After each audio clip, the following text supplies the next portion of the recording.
An incredible skill in writing is being able to put into words why vague things like emotional resonance or pieces of storytelling work. It's not enough to just call Halloween scary or Blazing Saddles funny. Now, if you're just recommending a horror movie or comedy to a friend, these words are fine. But it's something like an essay or an analysis, you need to go deeper. Halloween makes great use of music, like all of John Carpenter's movies, but that music also helps the horror with its absence.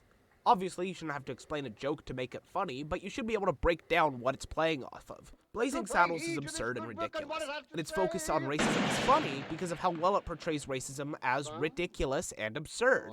Blazing Saddles and Young Frankenstein are both funny movies directed and written by Mel Brooks, but they both play off different tropes that make them funny for different reasons.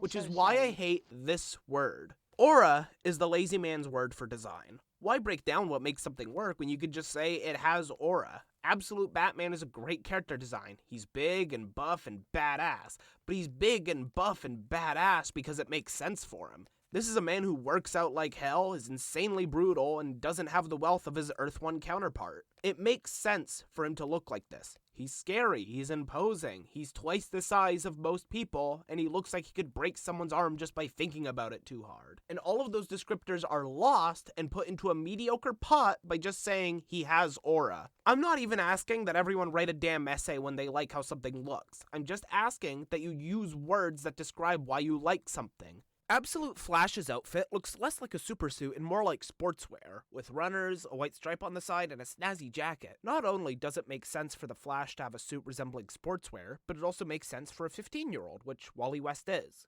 Absolute Superman is a teenager that doesn't know his own strength. He's not a kid raised by farmers in the Midwest. He's a teenager that witnessed the death of his home planet and was actually raised by his birth parents before being separated. His hair is messy, unlike his hair on Krypton, which was much more in line with most other Superman depictions. All of these character designs work for completely different reasons, which is why it's such a disservice to just say it has aura. I love analysis. I love watching people and reading essays where someone really takes the time to sit down with a work of art and figure out what makes it tick.